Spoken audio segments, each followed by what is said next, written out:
All right now it is time to join our good friends from the Lakeville Journal.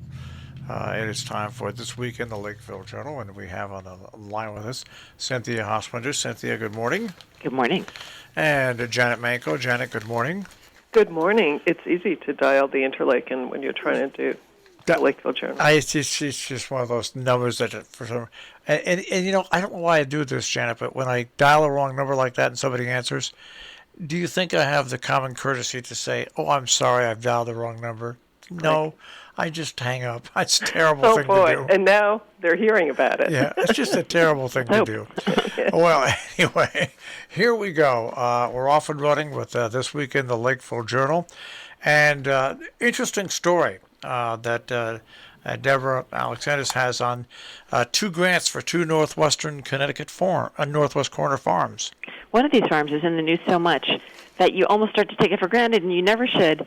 It's Friends Farm in East Canaan, a family-run operation, multi-generational, doing really interesting, exciting work, and combining a love of farming so they're growing vegetables, they're raising animals, and they're using all the byproducts, and they've added in a sort of an AI computer organized production system. So there are a lot of interesting things going on. All the children in the family have different skills that they bring to it. It's really a wonderful example of how a business can be run. So they've got a state ag grant, and then a guy called Jim Shepard, who has been in the Lakeville Journal quite a bit this year because he's an epidemiologist and an infectious disease specialist, was in India for many years, is down at Yale now, but lives up in Sharon and has a farm called Smokedown Farm. And they grow the hops that are used in beer. And, of course, locally made beer is a huge, big deal around here right now. So many of the breweries are using hops from Dr. Shepard. So it's a super local beer. They're also a very beautiful plant, and he has also gotten a grant. You know, it's interesting. A lot of farms in New York State and here are going to growing hops because of the local food-to-table movement, and that applies for beer as well. It really has turned owning farmland into something just a little bit different around here, whether it's marijuana or hops. So. Right. Yes, recreational dining. But also hops are somewhat native to the area, and the farm that Dr. Shepard had purchased already had hops growing wild on it. So it's a nice non-invasive agricultural product. All right, you have a story on the front page about the Housatonic River Commission giving an update on their effort to get a wild and scenic river status for the Housatonic River. I think the backstory on this is that back in your lifetime here in Northwest Connecticut, the Housatonic River was not cared for in the loving way that it's cared for now, and it was I think often used as a dumping ground. And the Housatonic River Commission was formed by a bunch of people who were paddlers who were out in the river all the time on canoes and in kayaks, and they did unbelievably heroic heavy lifting to clean up that river and to protect it so that it's this pristine blue ribbon trout river that we know now. Many of the people that are on that commission are aging, and they're very worried about what's going to happen to the river if they're gone. And there are new stresses on the river in the sense that more and more people are coming up from cities, and the more people that find that river, the more they tell their friends about it. And it gets a lot of heavy use and abuse to the point where a lot of cleanup going on now by towns and by volunteers every weekend, and a lot of people using the river unsafely. So the River Commission has turned to the federal government and is hoping to get wild and scenic river status. There's been some concern around here about people saying, like, well, we're going to lose control of the river. You know, the federal government's going to tell us what to do. And I think that may be partly true, but the Housatonic River Commission, they feel confident that control over the rivers will remain in the hands of the towns. And so they're coming to the towns now and saying, we really want to try and expedite this through Congress. If each of the towns on the river in this area supports us, we think that we can get that approval faster. Oh, and when you think of the Housatonic River, I mean, heck, ever since I was in high school back in the 70s, you think about GE and what they did in Pittsfield with dumping all those PCBs into the river. They're still fighting legally over where they're going to take those PCBs out. But the Housatonic River, really, when you take a look at it, by the time it gets to us, it's an amazing resource, and both outfits in New York, in Massachusetts and Connecticut, really have to work to keep the river pristine, as you say. It's a daunting project, and you're going to lose a little control to do it, but in the long run, you're going to gain a lot more assurances that you can keep the river that way. It's a trade-off, but it's a trade-off that probably has to be done. And really, how much does any of us control the river, actually? Yeah. We don't, as we found out last summer. On something different. But anyway, interesting story that is in both the Millerton News and now in the Lakeville Journal by Whitney Joseph, and that is the Kaplan Farm, which is when you go by it right there on 22. That farm has finally sold. It's been on the market, about 10, 15 years? 15, 20. And it's interesting because the man who owned that farm, which is 3 large parcels, 466 acres, you pass by it as you're making that sweeping curve heading in toward Menia. Sillamar Farm is on the left. The Harney Tea Factory is on your right. It's a very visible parcel of property that we all drive through. It was for sale for, as you said, 15 or 20 years, and relatively inexpensive when you look at what land is selling for now. And the owner kept saying, I'm getting older. I'm going to have to sell it for development. And people were just, didn't listen for whatever reason, and it just sat there and sat there and sat there. He passed away, and then his wife just sold it. And I think anybody who's paying attention realizes it's a huge boom time right now for real estate. Yeah.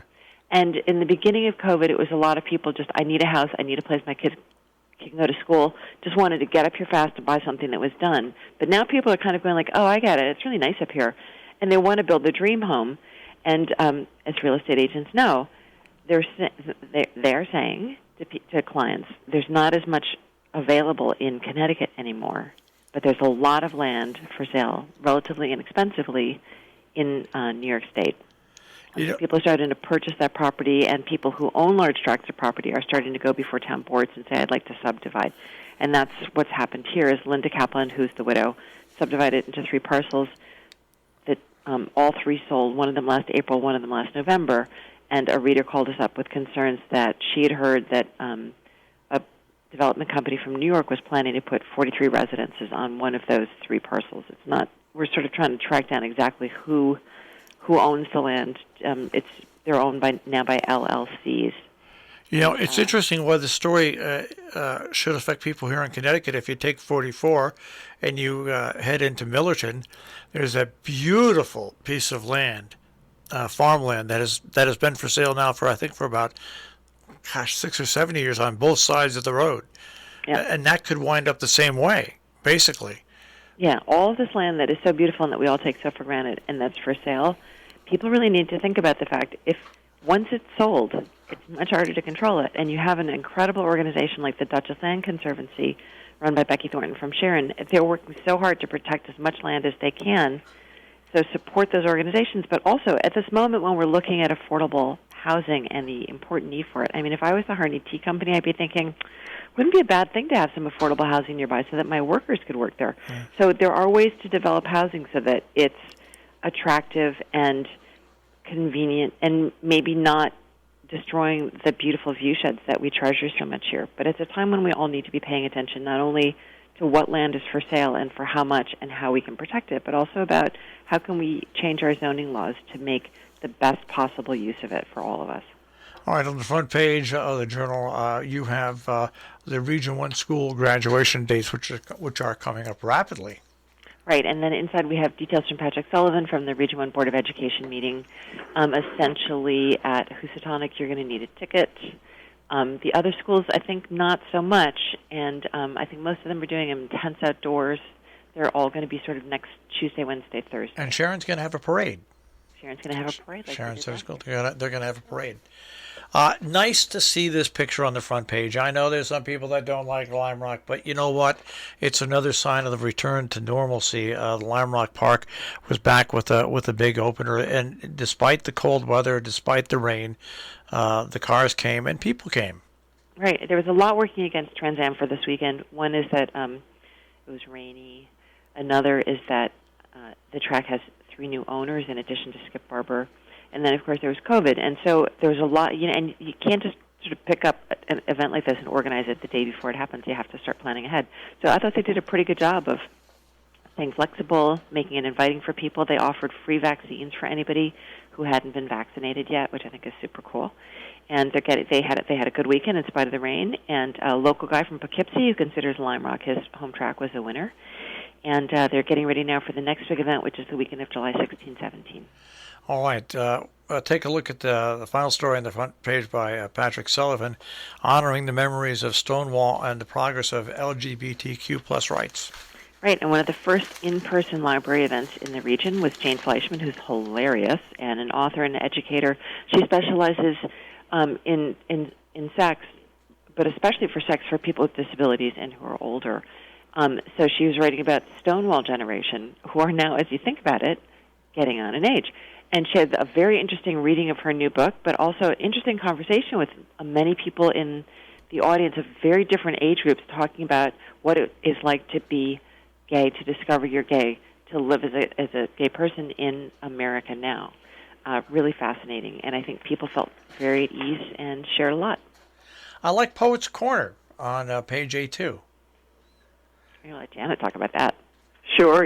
We do Poets Quarter periodically and haven't done it in a while. Yeah.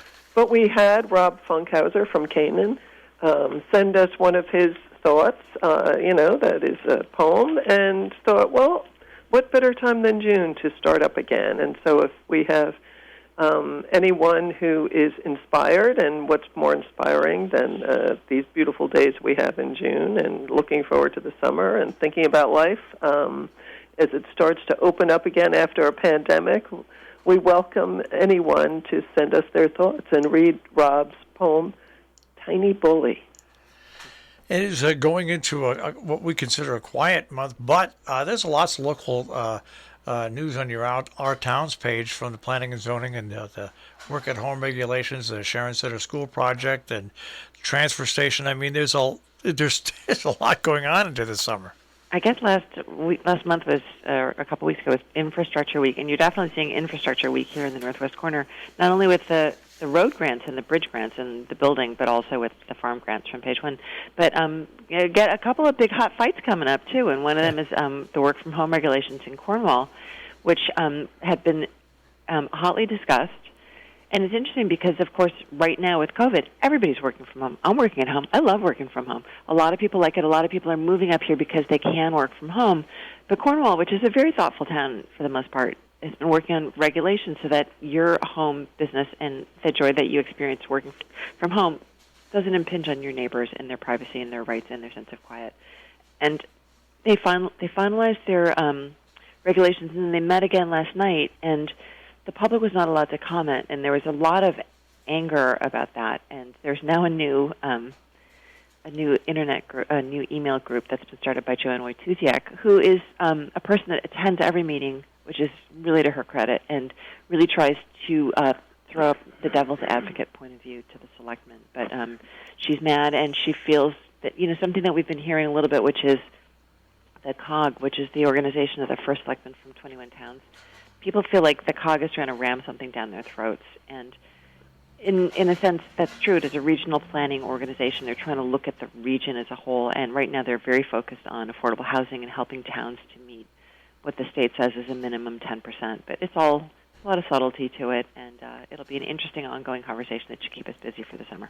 Well, I flip the page, and we see the Salisbury schoolboys removing a litter from the rail trail, Walton Street, and then the well-dressed angler from Patrick Sullivan. Now, back in my day when I first moved here, people used to really come to Northwest Connecticut with a particular kind of uniform. Like if you were coming from the city, you were not wearing your high heels and having your hair done before you came up. You were wearing your filthy bucket hat and your filthy khakis and your filthy sneakers. And Patrick, who is really one of the most dapper people you've ever met and has the largest collection of suits and ties of anybody, Patrick, when he goes fishing, he really wears the old-fashioned New England outfit as a person who grew up here in Salisbury and Mount Raga.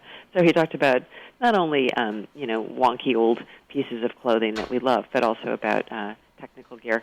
And then the incredible Susan Galuzzo from Salisbury has been taking such gorgeous care of that little corner where the Patco filling station is and the old the old fire station that's now a gym. She and volunteers have done beautiful work caring for that area, and she got some kids from schools out. The best way for us all to learn is for our kids to start early and build good habits of caring for the environment. Last week I interviewed a Salisbury a school student who put together a great presentation on slavery in our area. And I look at your story by Patrick Sullivan with the Housatonic students, with their what they put together with human rights. Right, very interesting, very deep, and as you said, the Salisbury School students too have been thinking a lot about social justice and about their part in the world, and really interesting, deep topics that these kids took a look at. And you have to be, again, so pleased that they're looking at their place in the world and not just thinking about where they're going to go to college. Yeah, and when I spoke to both teachers involved in these, they said what we did is we stepped back and got out of the way and let these students do it all. Find their passion. Yeah, it's like Civic Life used to be, and I know Civic Life is still going on. But when Catherine Tacky and Dominique Lesseur started the Civic Life documentary film group, the thing was, we want you students to express what you care about. Find the issue that's important to you, and then you talk about it. Use your voice. Absolutely. Well, before we get onto the pages where we take a look at some of the entertainment things, let's go to the editorial page, opinion page, and your editorial, Janet. Support your local volunteer organizations. Right, right. It seems obvious, but not to everyone. This area just functions because of so many volunteers and so many organizations that make things happen. So it's interesting that Salisbury Association has put together a new resource guide for volunteer opportunities in the area, and by all means take a look at that, but also look around your individual town and think about what you value most and what you would like to see stay here, because, like with so many other things in life now, nothing is guaranteed with these volunteer organizations thriving, and as those who have done it for years are just needing to move on to other things, we need new people to step up and volunteer. So give this a read and think about it. And you've got a guest commentary, and it goes back to what I was talking about with the students at Salisbury School, this guest commentary focusing further on the Caesar family history. That's right. We were thrilled to hear from Catherine Overton, who is the Caesar family griot.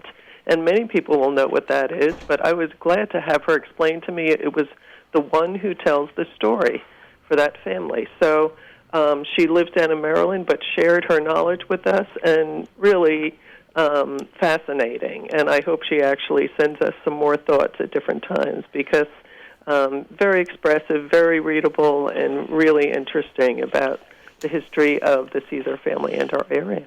And no matter how long I live here, and I've been here since I was 6 months old, between these two things, is the first time I've really gotten an in-depth look into this family, and it's part of our history. And I think I just think it's great. I think it's absolutely great.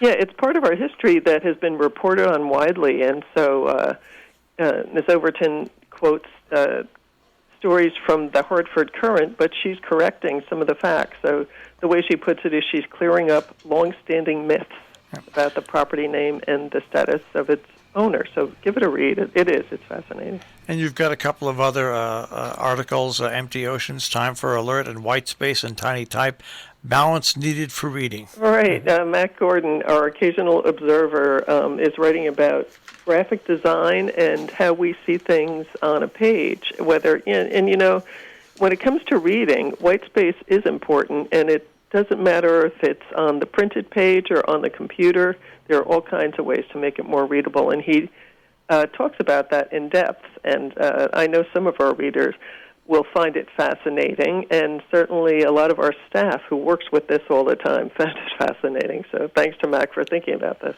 All right, let us move on to Compass now, Cynthia. Terry Lefferts, very well known around here for many reasons, including, of course, being the mother of one of our all-time favorite intern/reporters, Gabe Lefferts, does beautiful painting, and as a PT and therapist, she's done a lot of work with COVID-19 patients, of course, in the last year. And it had an impact on her paintings. There's a big show of her work now at the Douglas Library in Canaan, and there's going to be an opening with real people, June 18th. There's also, this is an ad, but very important, Robert Andrew Parker, one of the really the treasures of the Northwest Corner.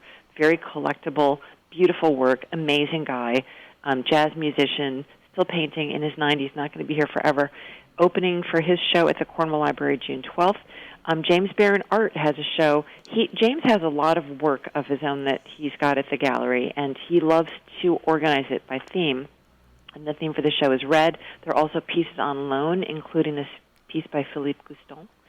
And that show is open until mid-July, and you have to actually make an appointment to come to see it at their beautiful space in Kent. Catherine Almquist, one of the most fun, wonderful people ever, and a group of people have formed Shakespeare and Sharon, and they're doing A Midsummer Night's Dream. If you've read that play, you know that most of the action takes place out in the woods. The idea is that when you're out in the woods, you don't have to be constrained by social niceties. A lot of fun, a lot of action, a great family show, and it's a per-car entrance fee, and that is through the month of June. Oh, and coming up at Great Barrington Public Theater, we've got 2 parent-themed shows, Dad by Mark St. Germain, who's an award-winning playwright from the area, and then the Christopher Boyce Communion by David Mamet, which is a new play, and it's about a mother and her love for her son. He's David Mamet, of course, one of America's most important playwrights and good friends with Jim Frangione, the artistic director for the Great Barrington Public Theater. Information on that is in there. And then the Stissing Center, just sort of a roundup on what's happening with that. In Pine Plains, the former public space building that is being converted to an arts and culture center. And this is sort of a preview of what you're going to see next week in our tabloid, excuse me, on our tabloid Compass, which is the larger format Compass that we're now doing once a month. And we're going to be doing previews of some of the many exciting things that are coming up for the summer, Sharon Playhouse, and lots of other things. So that should be in next week's paper. You know, it gets back to what Janet's editorial about volunteering. The Stissing Center, 10 years ago, wasn't even on the drawing boards. And volunteers and people got together and took a corner, a building in Pine Plains, and are really doing amazing things to it. Right. The amazing Jack Banning, who really has spearheaded that, and who can say no to Jack Banning? Nobody. But also you look at the little thing on the Northwest Corner Day, and then you look at the Housatonic River Commission, and then Connecticut Trails Day weekend was June 4th. And I would say we're very lightly represented in Make Music Day. We were very lightly represented in Connecticut Trails Day. And you're starting to see, like, these things are organized by volunteers, and a lot of the volunteers who were doing these things have aged out. But also, if people don't show up to take part in these activities, then nobody feels an incentive to organize. So whether you're coming as an audience member or participant, or whether you are looking for something to do with your time as a volunteer, you know, we depend on volunteer effort around here. You know, going back to Robert Parker, he has recorded, we have archived here, and we play every day, 365 shows of old-time jazz music. And it's just, he's just a wealth. He's a true Renaissance man, Robert Parker. And lovely guy. Yeah, and a lovely guy to boot. That's right. And if you look at pictures of him from the 70s, you go wild when he was a drummer for a rock and roll band. Nice. Yeah, he's got an amazing history. All right, well, that's just some of the stuff you'll find in the Lakeville Journal and Millerton News, tricornernews.com, on your newsstands and ready for home delivery, guys. We'll speak to you next week. Thank you so much. That is This Week in the Lakeville Journal. Once again, you can find them, tricornernews.com. And you can find this show on demand, robinhoodradio.com. Click on demand, and then click on This Week in the Lakeville Journal.